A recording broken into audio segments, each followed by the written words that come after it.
Yang termuliakan para bante, para upasaka upasika, ya, untuk mengisi waktu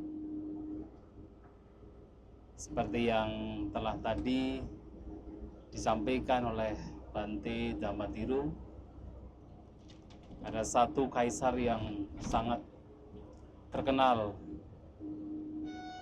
terutama dalam sejarah agama Buddha, yang tidak lain adalah Raja Asoka.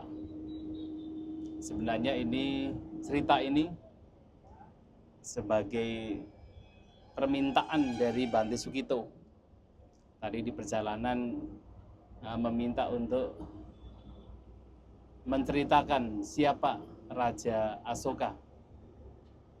Sehingga ini yang sedikit yang saya ketahui tentang Raja Asoka, terutama berkenaan dengan ajaran Buddha.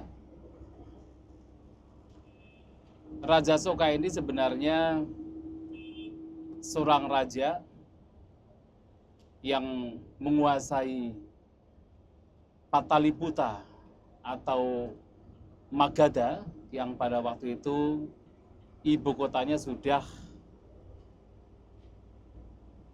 menjadi Pataliputa. Jadi seperti yang diketahui bahwa ketika Raja Ajatasattu, putra Raja Bimbisara, memimpin Magadha yang tadinya ibu kotanya di Rajagaha, kemudian ia memindahkan ibu kotanya ke Pataliputa yang saat ini adalah Patna. Tetapi dalam kitab yang tertulis, terutama kitab pengulas,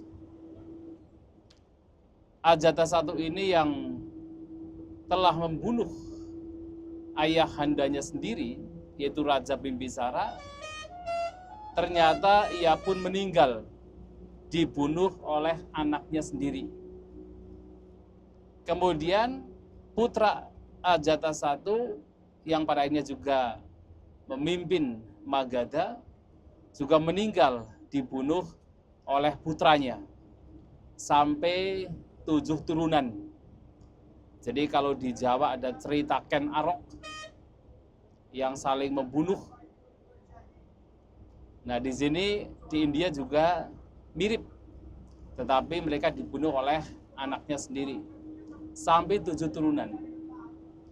Sehingga disebabkan karena itu, mereka para menterinya berpikir bahwa kalau ini diteruskan, ini tidak akan baik bagi kerajaan Magadha. Maka mereka membuat strategi. Akhirnya di turunan yang ke-8 mereka membuat strategi agar tidak menjadi raja, dan kemudian dibelilah raja yang berasal dari keluarga dikatakan Brahmana.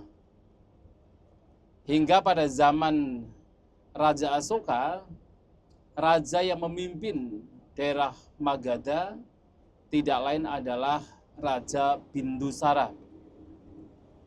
Nah, Raja Bindusara ini dikatakan memiliki istri banyak, punya 16 istri. Yang dari 16 ini, ia memiliki 101 anak putra, belum lagi perempuan-perempuannya. Salah satu dari putra Bindusara tidak lain adalah Asoka, yang nanti akan menjadi seorang raja, dikenal sebagai Raja Asoka. Ketika ayahandanya Bindusara berada di Pataliputa, Asoka ini diperintahkan oleh ayahandanya untuk menjadi pemimpin, semacam gubernur di daerah Ujjaini yang sekarang menjadi daerah Sanchi. Nah, di sana pula Asoka yang masih sebagai gubernur bertemu dengan seorang wanita dari Ujjaini bernama Vedisa Mahadevi. Karena salah satu wilayah Ujjaini adalah Vedisa. Nah, seorang wanita, seorang gadis yang merupakan anak perempuan dari seorang pedagang kaya di daerah Ujjaini, daerah Vedisa. Jadi ada satu wilayah di Ujjaini bernama Vedisa.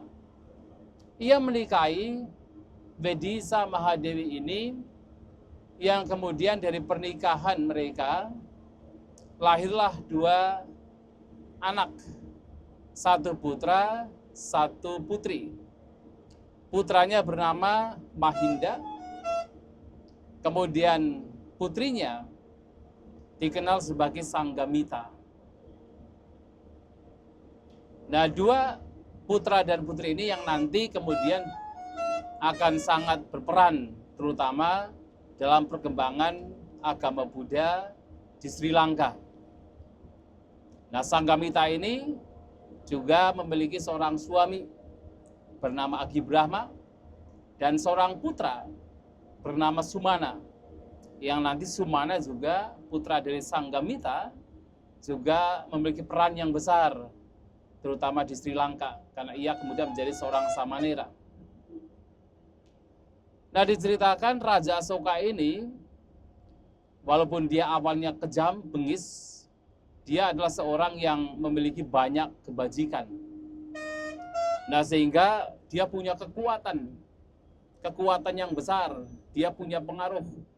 Jadi perintahnya itu sampai 1 yojana ke angkasa dan 1 yojana ke tanah ke bawah.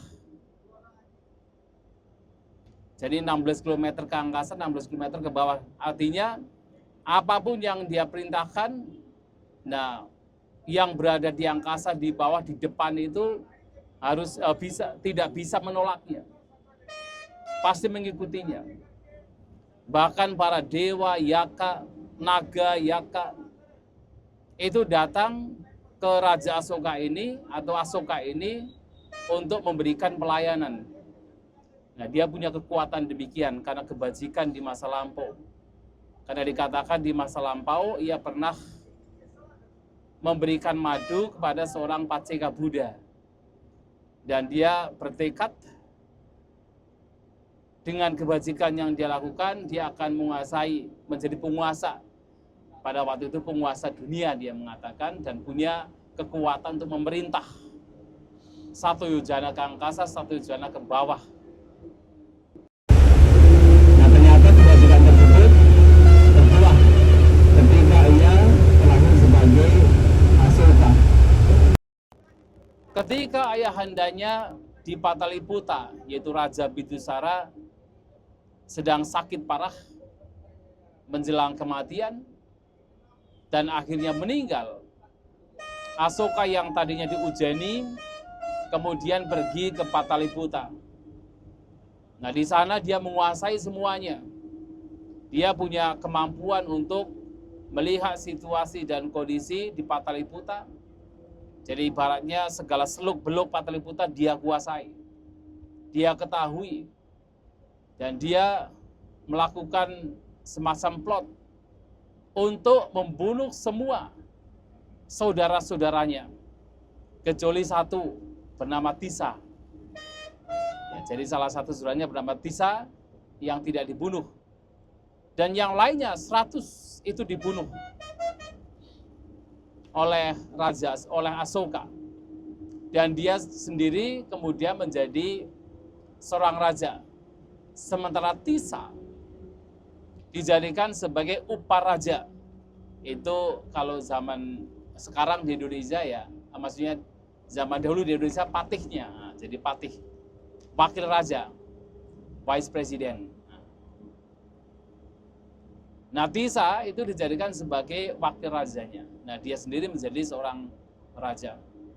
Dan karena kekejaman dari Asoka inilah, maka dia dikenal sebagai Candasoka.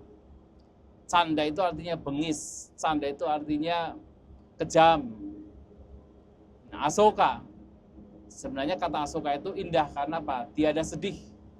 Kenapa dikatakan Asoka tiada sedih? Karena tadi dia punya kemampuan untuk memerintah, sehingga semua yang berada di sekitar dia tidak bisa menolak perintahnya.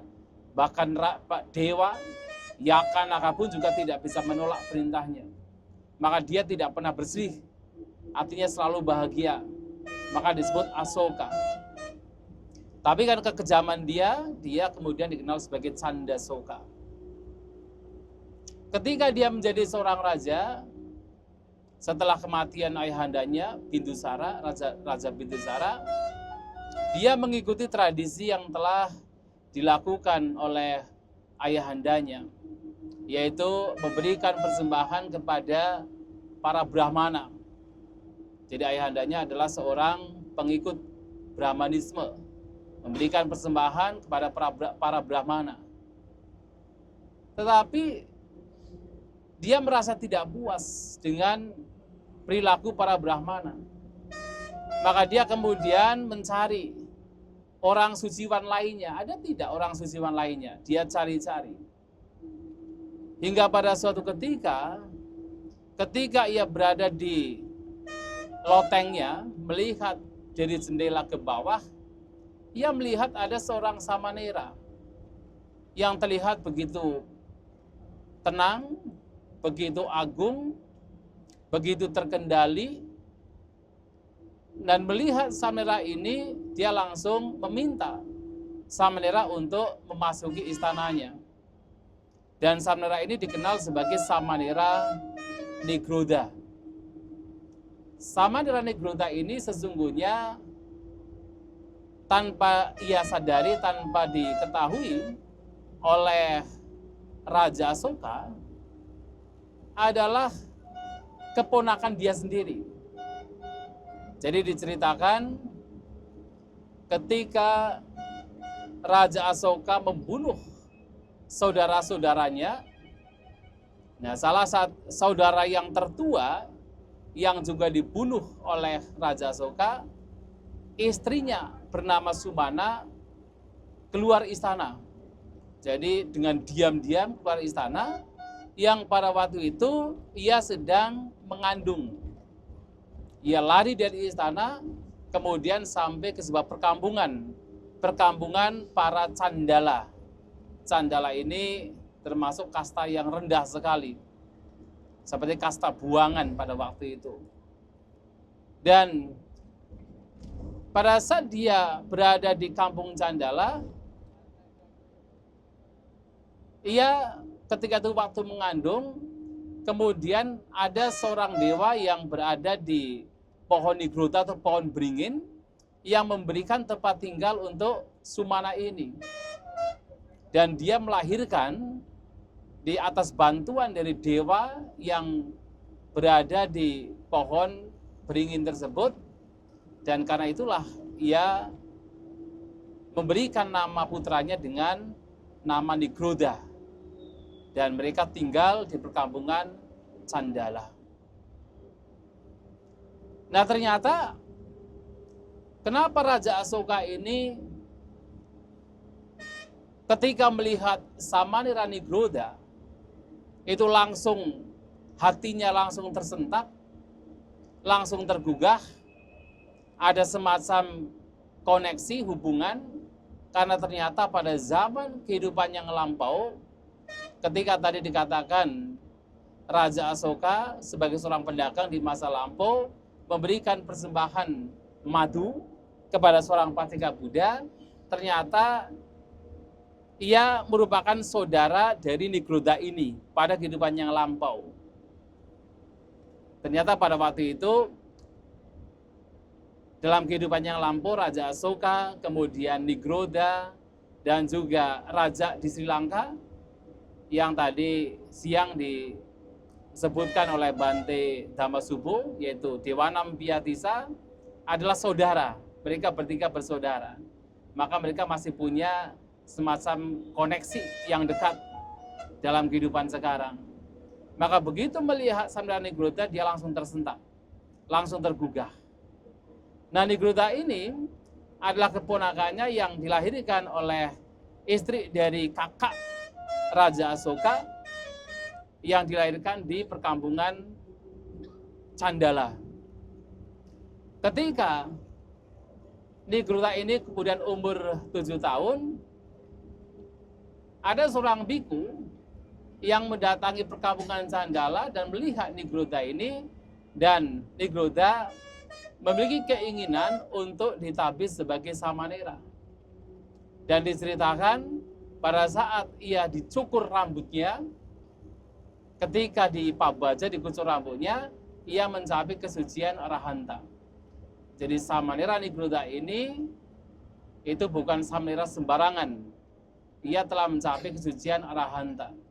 Sehingga benar ketika ia berada di sekitaran istana, dilihat oleh Raja Asoka, dia terlihat dengan sangat agung, sangat terkendali, sangat tenang, dan membuat Raja Asoka hatinya tersentak. Apalagi kehidupannya Lampu juga pernah bersama-sama.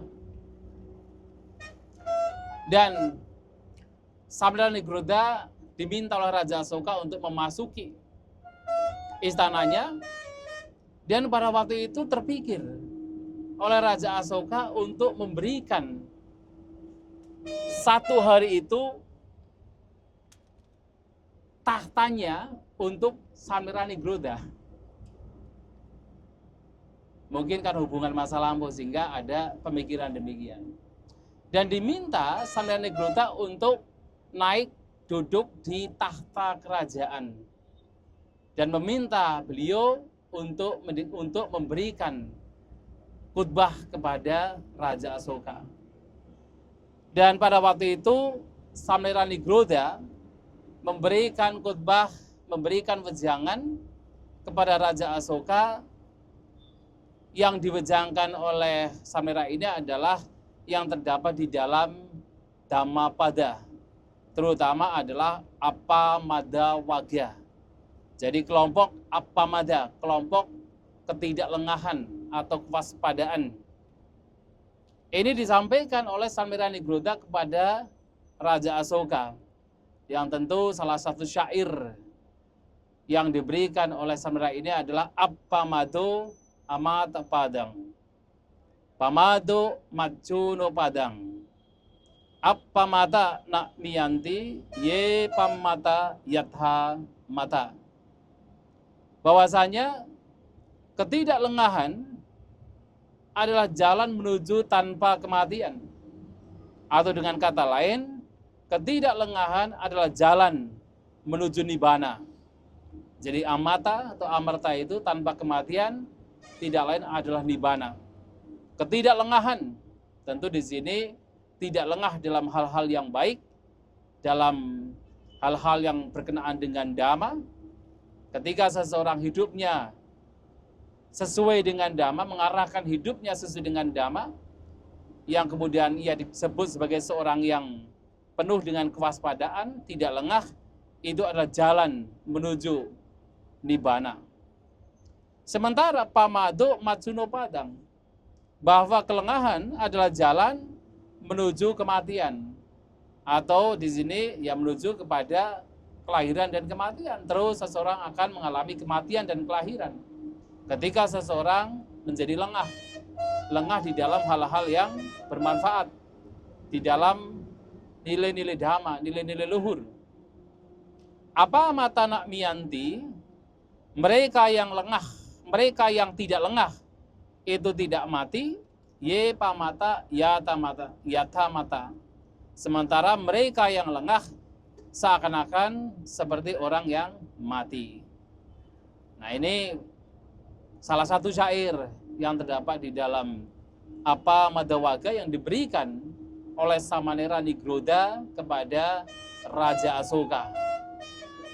Mendengar pemaparan Appamada Wagya yang diberikan Samanera Nigrota, langsung Raja Asoka langsung terkonversi. Ia kemudian meletakkan keyakinannya pada ajaran Sang Buddha. Ia menjadikan bahkan Samanera Nigrota sebagai gurunya. Dan sejak itulah Raja Asoka kemudian selalu melayani, memberikan segala kebutuhan yang dibutuhkan oleh Samanera Nigrota. Nah, dikatakan Raja Asoka ini sangat kaya. Jadi dalam satu hari ya ia bisa menghabiskan 500.000 keping, mungkin keping emas mungkin barangkali. Yang mana pada waktu itu kemudian ia gunakan kekayaan yang ia miliki untuk menyokong Biku Sangga. Dan bahkan setiap hari dikatakan Raja Asoka ini akan memberikan makanan mengundang Samanera Nigrota beserta 32 biku atas nama Samanera Nigrota setiap hari. Dan bahkan setiap hari pula Raja Asoka akan mempersembahkan 3 set jubah kepada Samanera Nigrota. Setiap hari 3 set jubah kepada Samanera Nigrota, yang kemudian oleh Samanera, jubah-jubah yang diberikan oleh Raja Asoka itu diberikan untuk para biku lainnya. Sampai dikatakan hampir semua biku di sekitaran sana itu pasti akan mendapatkan jubah dari Samanera Nigrota, mengenakan jubah yang diberikan oleh Samanera Nigrota, yang itu merupakan persembahan dari Raja Asoka. Dan ketika Raja Asoka berasosiasi banyak dengan Samanera, mulai mengenal ajaran Sang Buddha, hingga pada akhirnya dikatakan Raja Asoka bertemu dengan Bante Mogale Buddhatissa. Yang mana Bante Mogale Buddhatissa ini yang nantinya akan menjadi ketua umum Sanggayana atau Samiti atau pertemuan konsili yang ketiga. Nah, pada waktu itu Raja Asoka semakin memberikan sokongan kepada Sangga, hingga dikatakan ketika Bante Mogale Buddhatissa ini menyampaikan bahwa ajaran Sang Buddha itu ada 84.000 bagian. Dikatakan Raja Asoka kemudian membangun wihara sebanyak 84.000 wihara hanya untuk menyamai apa yang disampaikan oleh Bante Mogale Buddhatissa tentang yaitu 84.000 bagian dhamma, poin dhamma. Dan itu pula yang kemudian Raja Asoka juga melakukan ziarah, melakukan perjalanan pergi ke berbagai tempat yang dipercaya Sang Buddha pernah tinggal. Dan disitulah kemudian beliau memerintahkan orang-orangnya untuk membuat pilar.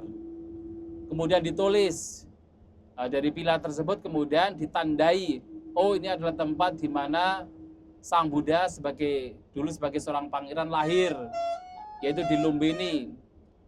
Kemudian oh ini adalah tempat di mana Petapa Gautama mencapai pencerahan, kemudian dikenal sebagai seorang Buddha di Bodhgaya atau di Gaya.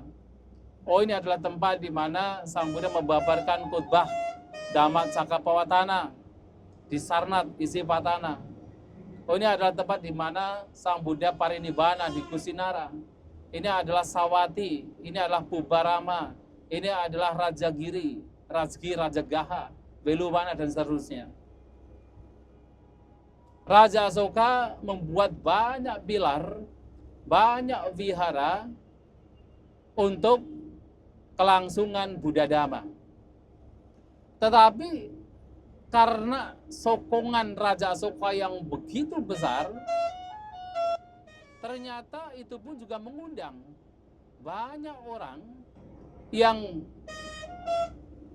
ditabis menjadi biku, bukan untuk mempraktikkan kebikuan, tetapi hanya supaya mendapatkan pelayanan dari Raja Asoka. Karena Raja Asoka memberikan makanan, memberikan segala kebutuhan, obat-obatan dan sebagainya, sehingga banyak orang yang datang menjadi biku, tetapi mereka pura-pura. pura-pura menjadi biku hanya untuk mendapatkan pelayanan.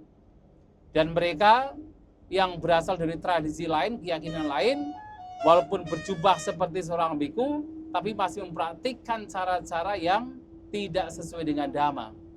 Cara-cara yang justru menyimpang dari Dhamma. Itu terjadi pada zaman Raja Asoka. Yang itulah kemudian atas instigasi, ya, atas support dari Bante Moggaliputadisa, maka diadakan yaitu konsili yang ketiga. Yang mana sebelum konsili ketiga dikatakan semua biku itu dibawa dikatakan di Pataliputa. Nah, di sana ditanya tentang Dhamma. Ada istilah di sana, istilah Vibhajawada. Ditanya tentang ajaran tentang Vibhaja, ajaran tentang analisa. Apakah ajaran Sang Buddha itu ada Vibhaja atau bukan? Nah, yang mereka yang tidak bisa menjawab karena memang bukan dari biku yang betul-betul mau melatih diri, dikatakan mereka harus lepas jubah. Jadi pada waktu itu dikatakan ada 60.000 biku yang kemudian harus lepas jubah. Dan itu dilakukan untuk memurnikan sangga.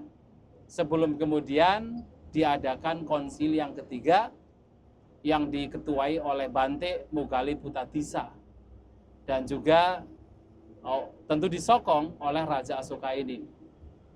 Dan pada konsili ketiga inilah yang tadi juga disampaikan oleh Bante Dhammasubho, bahwasanya ajaran Buddha yang awalnya hanya berkembang di sekitar Jambudvipa, kemudian oleh Raja Asoka setelah konsili ketiga itu dikirim para misionaris, para biku untuk keluar dari India. Jadi ada yang dikirim ke daerah Suwarna Bumi yang sekarang diidentifikasi sebagai daerah antara Myanmar dan juga Thailand, atau mungkin Suwarnadipa, Sumatera, tetapi secara umum itu diidentifikasi di daerah Myanmar dan juga sebagian di Thailand, Suwarnadipa, yang dikirim oleh Raja Asoka setelah konsili ketiga, yaitu Bante Sona dan Bante Utara. Kemudian yang menarik adalah ada beberapa biku yang dikepalai oleh Bante Mahinda yang dikirim ke Sri Lanka. Dan Mahinda tidak lain adalah putra dari Raja Asoka sendiri. Yang tadi saya sampaikan bahwa Raja Asoka ketika berada di Vedisa, di Ujjaini, bertemu dengan seorang putri saudagar kaya di sana, seorang pedagang bernama Videsa Mahadewi. Dan dari pernikahan mereka lahir yaitu Mahinda dan Sanghamita. Dan Mahinda ini akhirnya kemudian menjadi seorang biku. Sementara Sanghamita yang walaupun sudah mempunyai seorang suami dan juga seorang putra bernama Sumana, ia pun juga akhirnya menjadi seorang bikuni. Ini yang dikatakan bahwasanya Raja Asoka tidak hanya menjadi seorang Paccaya Dayaka, tetapi juga menjadi seorang Sasana Dayadin. Adalah seorang yang kalau tadi hanya memberikan kebutuhan pokok untuk para biku-bikuni, tetapi sekarang dikatakan sebagai Sasana Dayadin, atau seorang pemberi sasana. Kenapa? Anaknya, putranya dan juga putrinya menjadi seorang biku dan juga bikuni. Yang kemudian ketika konsili ketiga selesai, Bante Mahinda yang pada waktu itu telah mencapai kesucian arahanta bersama dengan beberapa bante lain, ada seorang upasaka juga dan seorang samanera, kemudian ya pergi ke, samanera ini adalah Sumana sebenarnya, anak dari putra dari Sanghamita, bikuni Sanghamita, kemudian pergi ke Sri Lanka. Nah, di sanalah kemudian diperintahkan oleh Raja Asoka untuk mengembangkan ajaran Buddha di Sri Lanka. Yang pertama ditemui tidak lain adalah Dewanampiatissa. raja yang pada waktu itu menguasai Sri Lanka. Nah, Dewanampiatisa ini memang walaupun tidak pernah bertemu dengan Raja Asoka, mereka berdua sudah sering, mereka merupakan teman jauh, teman yang tidak pernah saling melihat. Tetapi mereka teman yang akrab, mereka sering mengirimkan hadiah-hadiah. Jadi Raja Asoka memerintahkan orang-orangnya untuk pergi ke Sri Lanka, memberikan hadiah kepada Dewanampiatisa, dan Dewanampiatisa juga sering memerintahkan orang-orangnya pergi ke India, ke Pataliputra, ke Magadha, untuk memberikan hadiah kepada Raja Asoka. Dan Raja Asoka inilah kemudian memberikan hadiah kepada Dewanampiatisa. Hadiahnya adalah sebuah tulisan, sebuah surat, bahwa sekarang saya telah menjadi pengikut, yaitu Sang Buddha, pengikut Tiratana. Maka lebih baik Anda pun juga melakukan hal yang sama. Itulah yang kemudian sebenarnya Dewanampiatisa walaupun belum bertemu dengan Bhante Mahinda, ia pun juga sudah terpikir untuk bagaimana bisa mempelajari ajaran Sang Buddha, karena mendapatkan hadiah dari kawannya, dari sahabatnya. Bhante Mahinda beserta teman-temannya, beserta dengan para bhikkhu lainnya, pergi ke Sri Lanka. Nah, bertemu dengan Dewanampiatisa, memperkenalkan diri, mendapatkan wejangan dari Bhante Mahinda. Nah, Dewanampiatisa langsung menyatakan dirinya menjadi pengikut Sang Buddha, menjadi upasaka, beserta dengan yaitu orang-orangnya, anak istrinya dan semuanya, menjadi pengikut dari Sang Buddha, menjadi upasaka dan upasika. Dan di Sri Lanka sendiri, Dewanampiatisa telah memberikan banyak sokongan kepada para bhikkhu, yang kemudian pada waktu itu ada juga seorang wanita yang sebenarnya dari kaum bangsawan yang juga tertarik untuk menjadi seorang bhikkhuni. Ia bernama Anula. Dan pada waktu itu Raja Dewanampiatisa kemudian bertanya kepada Bhante Mahinda, apakah bisa seorang wanita juga ikut atau bisa menjadi seorang bhikkhuni, seorang petapa? Tentu pada waktu itu karena memang bhikkhuni Sangha masih sangat kuat di India, termasuk Sanghamita pun, yaitu adik dari Raja Asoka, adik dari Bhante Mahinda juga menjadi seorang bhikkhuni, maka beliau juga menyampaikan bahwa sangat memungkinkan. Maka jika demikian, nanti saya akan mengirimkan bhikkhuni Sanghamita untuk datang ke Sri Lanka, tentu bersama dengan para bhikkhuni lainnya, untuk bisa memberikan penabisan kepada Dewi Anula, seorang bangsawan yang berasal dari Anuradhapura pada waktu itu. Dan itulah kemudian Sanghamita bersama dengan para bhikkhuni lainnya, dan bahkan pada waktu itu juga bersama dengan para upasaka upasika yang mempunyai skill, mempunyai keterampilan dari berbagai bidang, perdagangan, pertanian, peternakan, kemudian bagaimana membuat rumah dan sebagainya. Mereka datang ke Sri Lanka, yang pada waktu itu juga datang ke Sri Lanka membawa cabang pohon Bodhi yang ada di Bodh Gaya. Sampai di Sri Lanka, cabang pohon Bodhi itu kemudian ditanam, yang sampai sekarang belum pernah mati, jadi masih hidup. Itu adalah cabang pohon Bodhi dari Gaya, dari Raja Asoka, yang diberikan kepada Bhikkhuni Sanghamita untuk dibawa ke Sri Lanka, di Anuradhapura sekarang. Dan hanya Sanghamita bersama dengan lainnya memberikan pentabisan kepada Dewi Anula dan banyak lainnya untuk kemudian menjadi seorang bhikkhuni. Dan pada waktu itu Dewanampiatisa juga diberi nasihat, terutama oleh Bhante Mahinda, karena pada waktu Dewanampiatisa menyampaikan, memberikan sokongan banyak sekali. Salah satunya juga seperti pada zaman Sang Buddha, yaitu Anatta Pindika yang memberikan taman jeta kepada Sang Buddha, kepada Sangha. Nah, Dewanampiatisa juga mempersembahkan satu taman yang luas sekali yang dikenal sebagai Megawana, yang kemudian dipersembahkan untuk Bante Mahinda dan juga sangga untuk berdiam di sana. Dan banyak sokongan-sokongan yang diberikan oleh Raja Dewanampiatisa kepada Bante Mahinda dan ya Bhikkhu Sangga. Dan dia berpikir, apakah dengan cara demikian ia telah betul-betul menyokong Buddha Sasana. Tapi Bante Mahinda mengatakan, Buddha Sasana akan menjadi kuat di Sri Lanka ketika para pemuda dari Sri Lanka juga bisa ikut andil untuk ditabis sebagai biku. Nah, itulah kemudian beberapa pemuda dari Sri Lanka, dari Anuradhapura, yang juga berasal dari kaum bangsawan, mereka tertarik untuk ditabis sebagai biku, dan disitulah kemudian muncul Bhikkhu Sangga, yang setelah beberapa kemudian, yaitu Bhikkhuni Sangga juga ditabis oleh Bhikkhuni Sanghamita.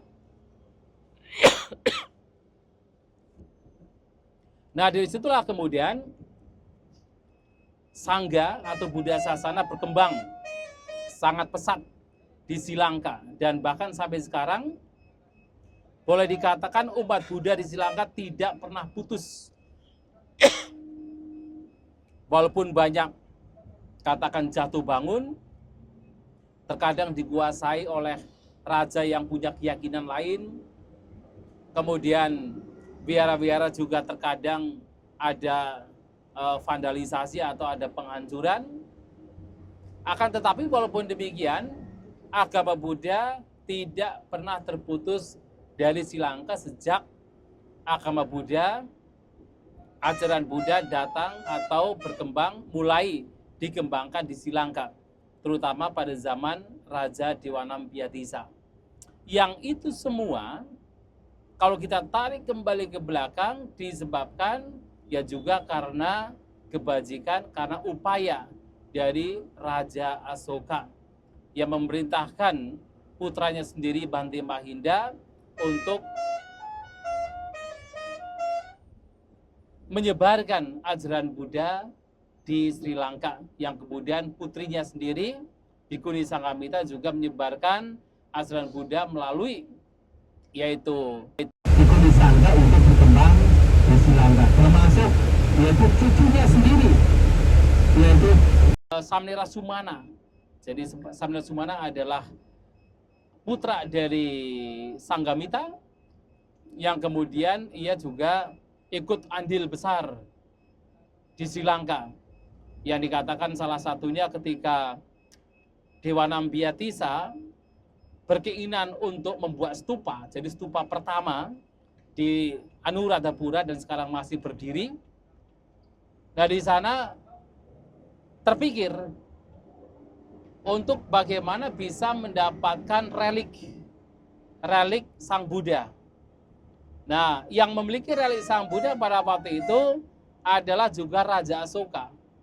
Maka kemudian diperintahkan Samnera Sumana untuk pergi bertemu dengan kakeknya sendiri, Raja Asoka.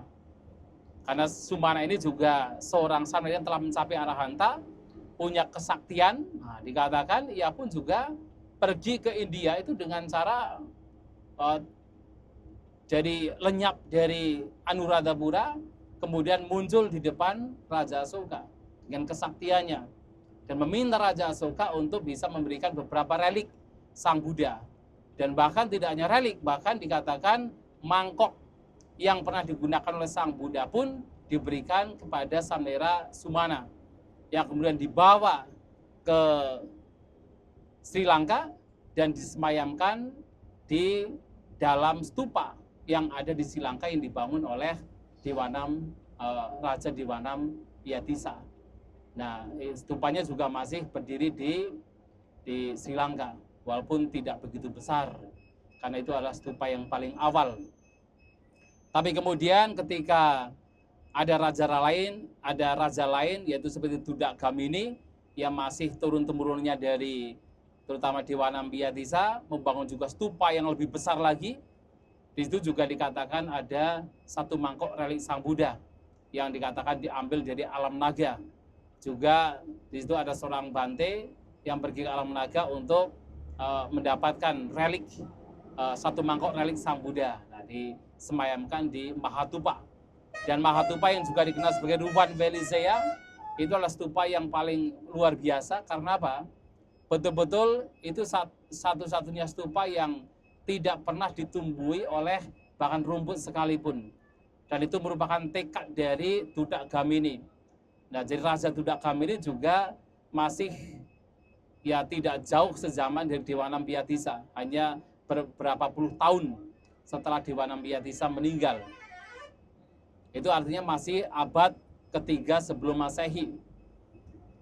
Itu punya keinginan untuk membangun stupa yang mana stupa yang dibangun tidak akan pernah bisa ditumbuhi oleh rumput sekalipun. Dan ternyata sampai sekarang itu satu-satunya stupa yang besar, dikenal sebagai Mahastupa, juga dikenal sebagai Ruwan Velisea, yang tidak pernah ditumbuhi oleh rumput.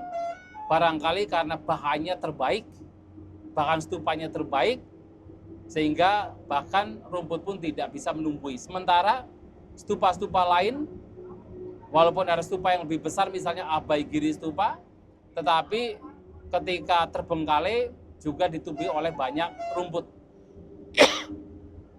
Banyak pohon bahkan. Tapi itu Mahastupa tidak pernah, bahkan rumput pun juga tidak bisa tumbuh di sana.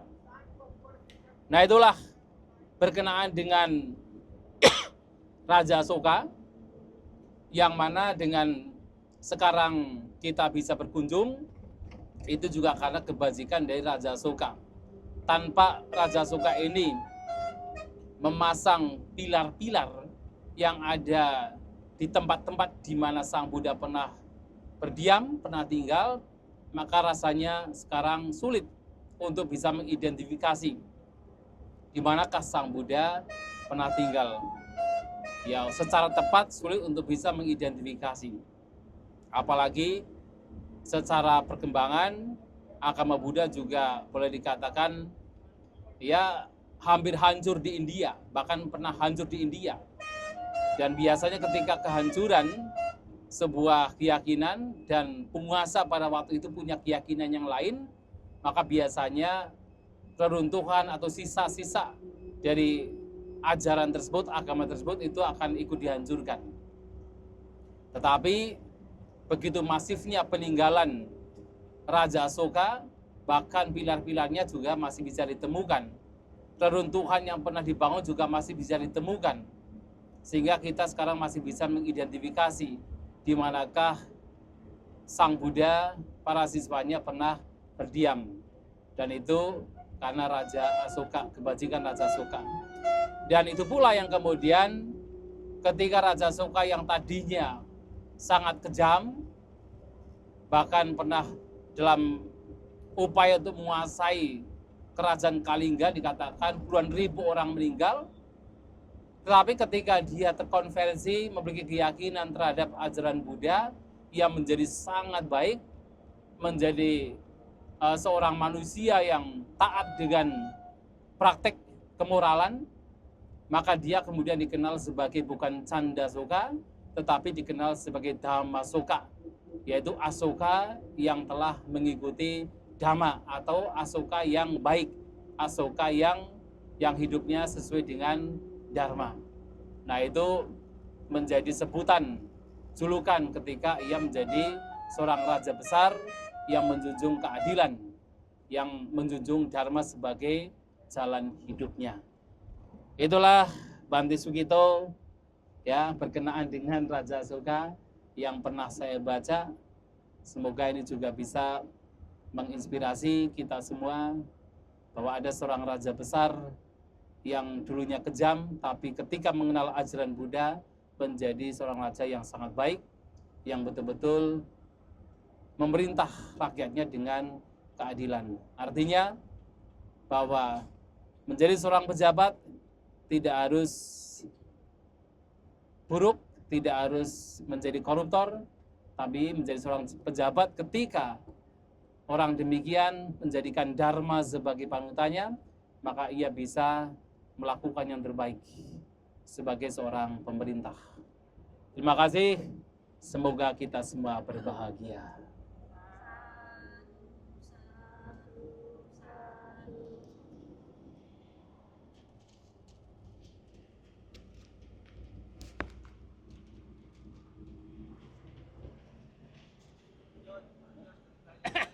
Sudah batuk-batuk saya nanti.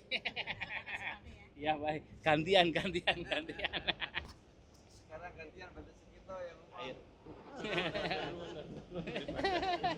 Sip. Yang bunuh siapa tadi? Hah? Anaknya Asoka yang bunuh. Asokanya siapa? Siapa? Kan Asoka dibunuh anaknya. Oh enggak. Oh, Itu enggak. aja satu yang Oh. Asuka nggak dibunuh. Aman lah.